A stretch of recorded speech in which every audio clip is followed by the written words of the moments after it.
이거는 설교자로서는 심각한 문제입니다. 노력을 전혀 평생을 하지 않았다는 얘기인데 지금까지 10번을 원고를 읽었다면 100번 읽으세요. 그래야 원고가 내 것이 되죠. 세 분 다 주로 치중되어 있어요. 설교는 그렇게 하면 안 된다. 설교는 설교로서의 맛이 있는 거다. 다 설교를 잘하는 분들이에요. 아마 교수님 칭찬을 들을 거예요. 그런데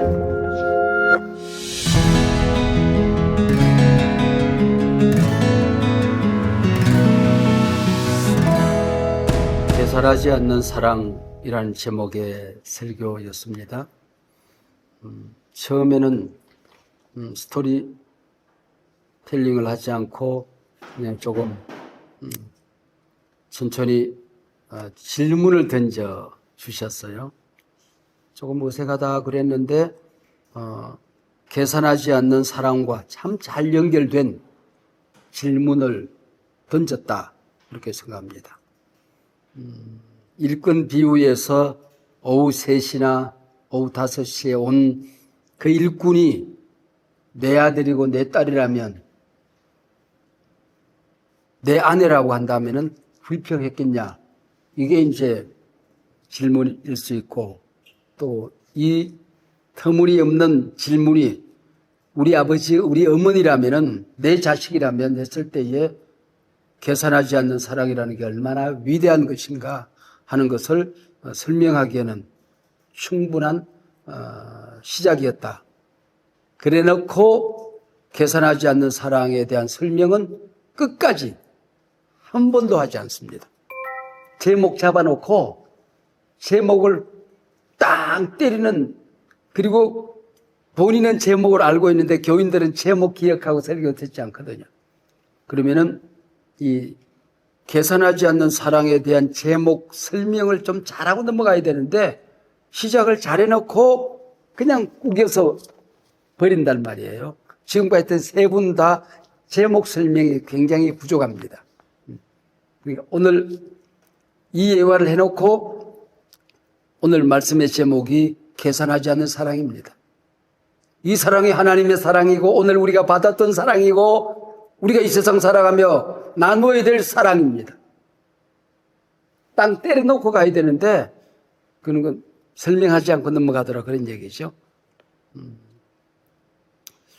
그리고 원고에 매이는 습관들을 계속 고쳐야 될 케이스들이 계속 지금 등장하고 있는데 내가 원고를 보고 있다는 것을 들키지 말아야 됩니다. 교인들한테. 그러니까 왜 저렇게 원고에 매일까 그러면 교인들이 평가를 합니다. 구경을 합니다.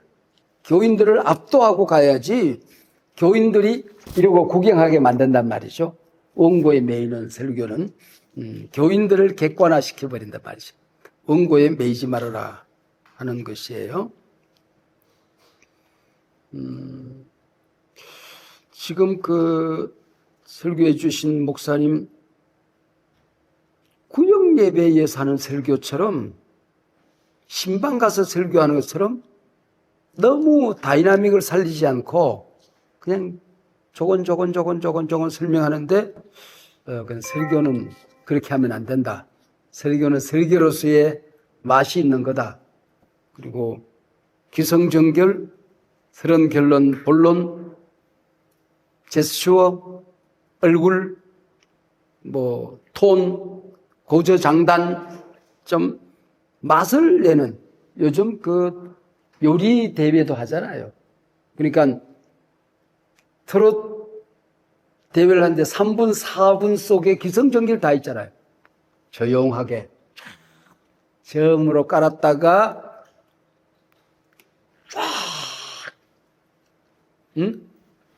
고음 남친 막 하늘을 쪼개는 하고 마지막에 울먹이면서 눈물을 참으면서 한 곡을 맺잖아요. 아니 트로트 가수도 한국 노래를 3분짜리 노래를 해도 그렇게 하는데 30분 설교를 하면서 똑같이 하면 얼마나 지루하겠어요. 그러니까 트로트 트롯을 좀 보면 다르잖아요. 다르잖아. 노래 3부를 하면서. 우리는 뭐냐고. 지휘자들이 뭐 곡 보는 거 봤어요? 그냥 성가대를 보면서 오케스트라를 끌고 나가잖아요. 그 긴 곡을. 근데 우리는 20분, 30분 설교를 지휘자가 이렇게 하면 지휘 되겠어요? 성가대 지휘자도 그렇게 안 사는데 말씀을 전가하면서 그 정도의 노력을 지금까지 10번을 원고를 읽었다면 100번을 읽었어요. 그래야 원고가 내 것이 되죠. 근데 그런 노력을 안 한 흔적이 너무나도 많다 생각을 해요. 그리고 목사님 한 문장을 5개, 6개로 쪼개요. 이거는 설교자로서는 심각한 문제입니다. 노력을 전혀 평생을 하지 않았다는 얘기인데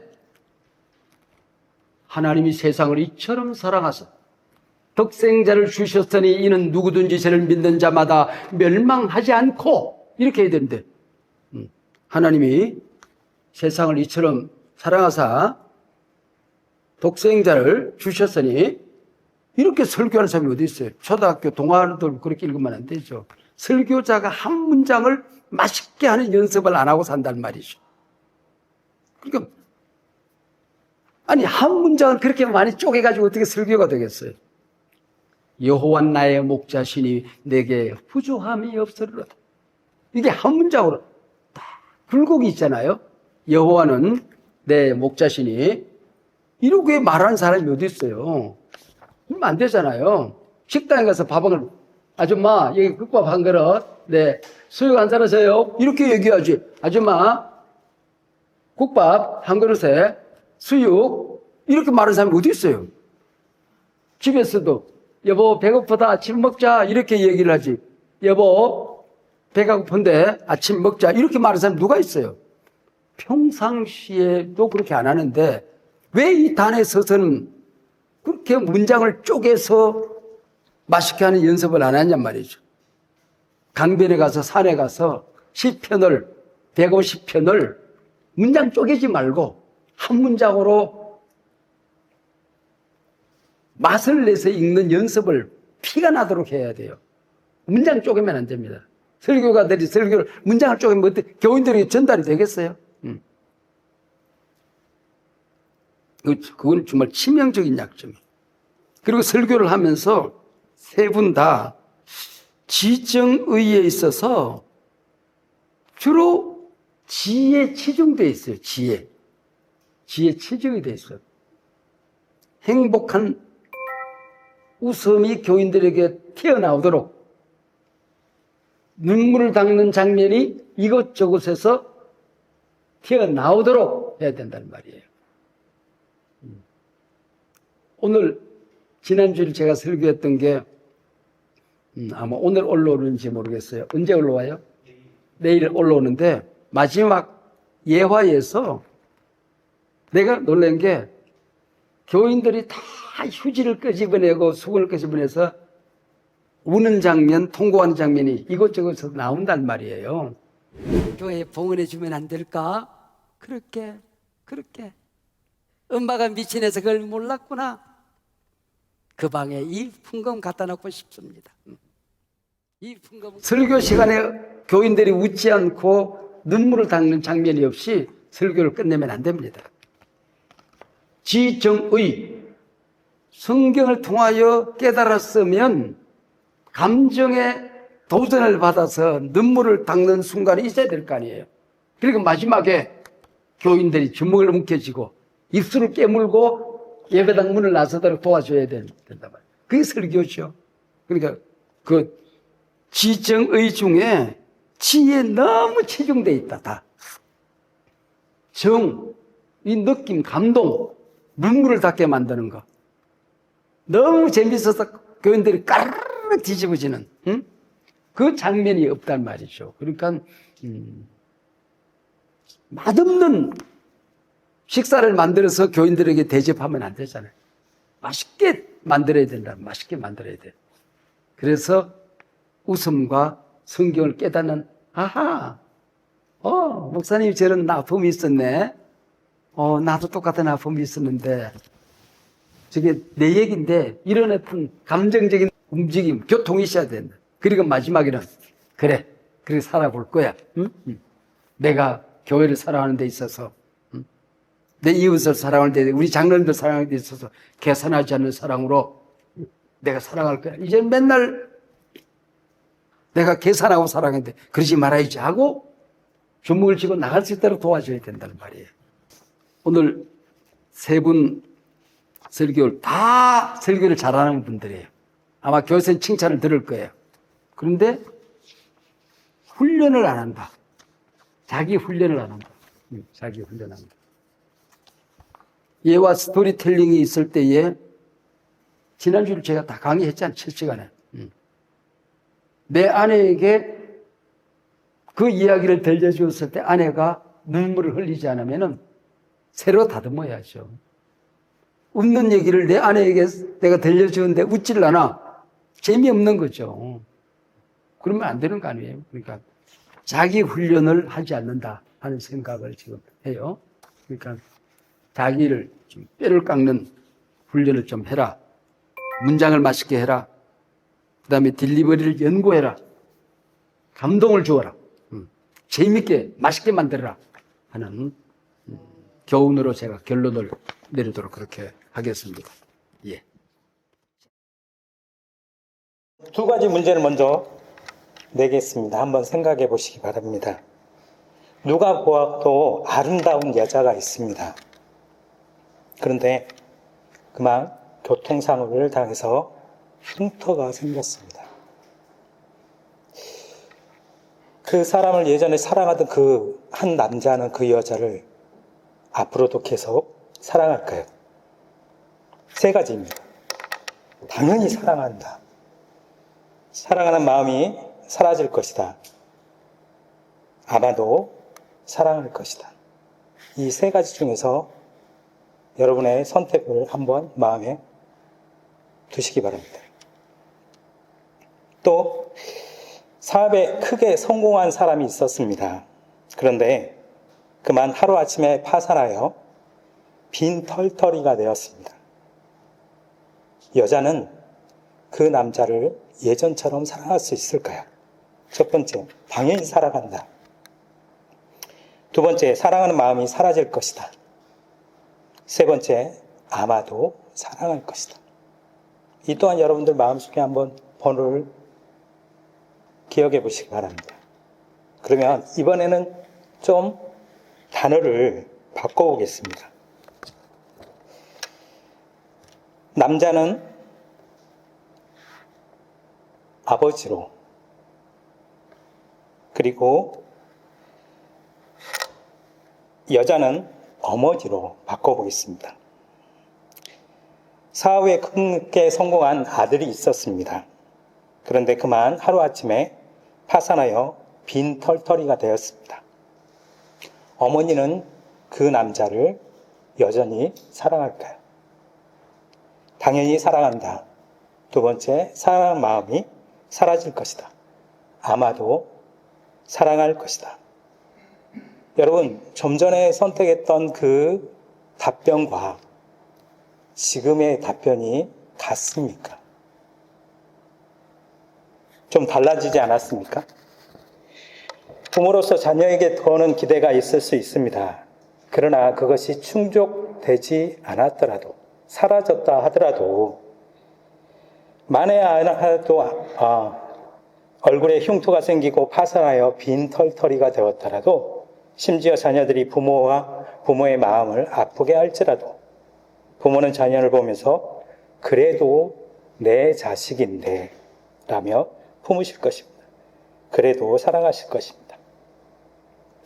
그런데 그런 부모의 마음을 헤아리지 못하는 것이 자녀의 모습이기도 하죠. 자녀된 사람들이 헤아리지 못하는 것이 오직 그것뿐이겠습니까? 신앙을 가진 우리를 지으시고 우리에게 큰 은혜를 베푸신 하나님의 마음을 헤아리고 있을까요? 하나님의 아버지의 마음을 잘 헤아리는 사람도 있을 것이고, 어느 정도 헤아리고 있다, 자부하시는 분도 계실 것이고, 노력하고 계신 분도 계실 것입니다. 혹시라도 그런 생각을 안 해본 사람이라면 오늘 이 이야기를 잘 들어보시기 바랍니다. 예수님께서 가시는 곳곳마다 사람들이 몰려왔습니다. 예수님께서 뭐라 하시는지 말씀을 듣기 위해서이죠. 그날도 참 많은 사람이 모였습니다.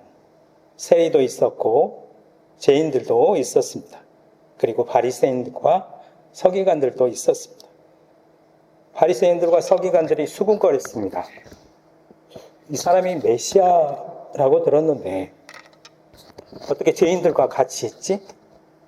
어찌 그들과 식사를 같이 하지? 참 이해할 수가 없다. 그런 생각을 했습니다.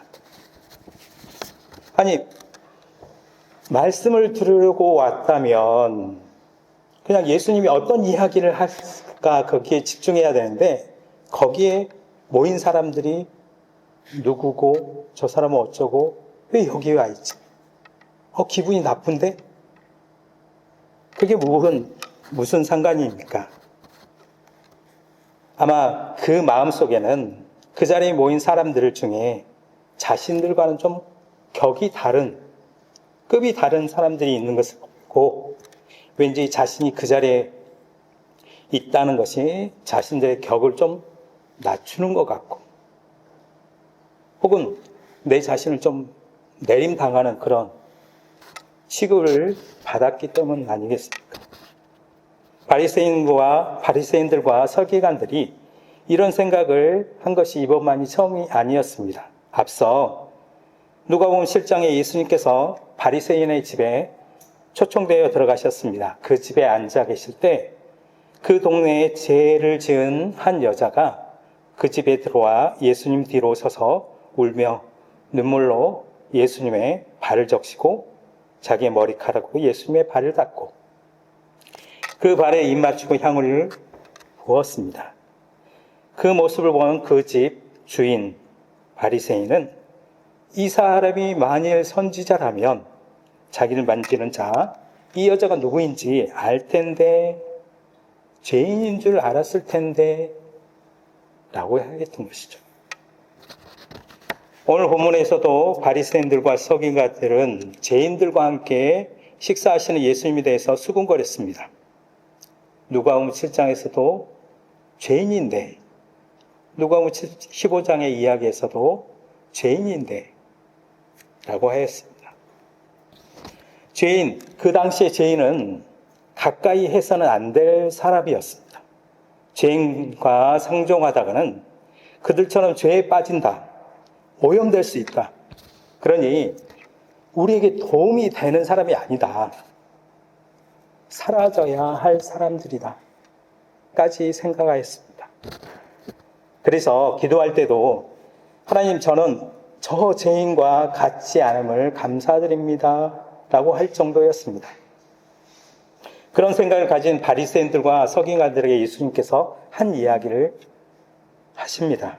너희 중에 어떤 사람이 양 100마리가 있는데 그 중에 하나를 잃으면 99마리를 들에 두고 그 잃은 것을 찾으러 가지 않겠느냐. 예수님께서 이 이야기를 하신 지 벌써 2000년이 지났죠. 오늘날 사람들은 이 이야기를 들으면 이렇게 생각하겠죠. 한 마리의 양을 찾기 위해서 찾아 나설 그럴 만한 투자 가치가 있을까? 그렇게 찾아 나서다가 혹시라도 도둑이나 일이나 그것들 때문에 99마리의 양을 또 잃지 않을까? 100이라는 숫자와 거기서 하나 빼앗긴 99라는 숫자를 비교해 보면 두 개의 숫자는 별 차이가 없는 것 같습니다. 마치 100점, 99점, 물론 아쉽죠. 그러나 크게 차이가 없는 것처럼 보입니다. 그런데 만일 1이라는 숫자와 0이라는 숫자, 이 작은 숫자에 집중해 보면 1점, 점수 0점. 그 차이가 우리에게 주는 의미처럼, 별로 0점이나 1점이나 차라리 0점이 낫지라는 생각을 갖게 됩니다. 100에서 99, 그리고 1. 99라는 숫자와 1이라는 숫자를 비교해 봤을 때 분명 큰 차이입니다. 그래서 1이라는 숫자 굳이 신경 안 써도 된다. 그런 비교의 차이가 아니라 1과 0의 차이, 작은 숫자의 차이를 비교하면 있으나 마나한 숫자라는 것이죠. 예수님의 말씀을 들으며 모인 사람들, 바리새인과 서기관뿐 아니라 그 시대의 사람들은 죄인들을 보며 그렇게 생각했던 것입니다. 있으나 마나 하는 사람들, 1이나 0이나 별로 티가 나지 않는 숫자. 굳이 그 사람들에게 집중할 필요가 뭐가 있나? 그만한 가치가 있나? 그들을 내 집에 초청하고 그들과 같이 식사할 필요가 뭐가 있나? 라고 생각한 것입니다. 예수님께서 말씀하십니다. 99마리를 놔두고 71마리의 양을 찾아 나서겠다.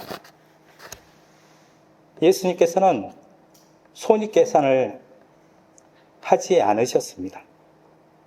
타산적으로 내게 이득이냐 손실이냐 계산하지 않으셨습니다. 99마리를 놔뒀을 때 나중에 일이나 도둑이나 뭐 그런 거 계산하면서 그 한 마리 찾기 위해서 찾아 나설 만한 투자 가치가 있느냐 생각하지 않으셨습니다. 계산하지 않으셨다 말씀하십니다. 계산하기 시작하면 우리의 행동은 주춤하게 되죠. 제약을 받게 됩니다. 생각해 보십시오. 여러분들이 잃어버린 물건을 찾고 있는데 만일 옆에서 친구가 시간이 없다고 재촉하면서 빨리 가자고 재촉한다면 그래 별로 중요한 것 같지 않으니까 혹은 나중에 자연스럽게 찾아지겠지 하고 찾아나가기. 그런데 잃어버린 것이 정말 중요한 것이라면 아니 생각할 것도 말 것도 없이 말 그대로 영순이라면 제 아무리 친구가 빨리 가자 시간 없다 재촉하더라도 너 먼저 가라. 그건 신경 쓸 게 아니다. 내게 중요한 거는 지금 여기야 찾아야 돼 라고 하지 않겠습니다. 하나님께서는 너무나도 소중한 생각할 것도 말 것도 없이 소중한 그 한 사람을 찾아 나서는 하나님의 마음을 말씀을 통해서 배우셨습니다.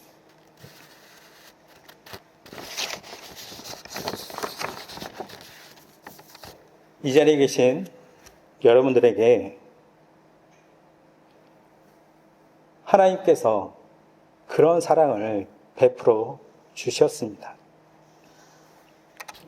우리는 느끼지 못한다 하더라도 또 우리가 기억하지 못한다 하더라도 하나님께서는 우리를 그렇게 기억하시고 찾으신다 말씀하셨습니다.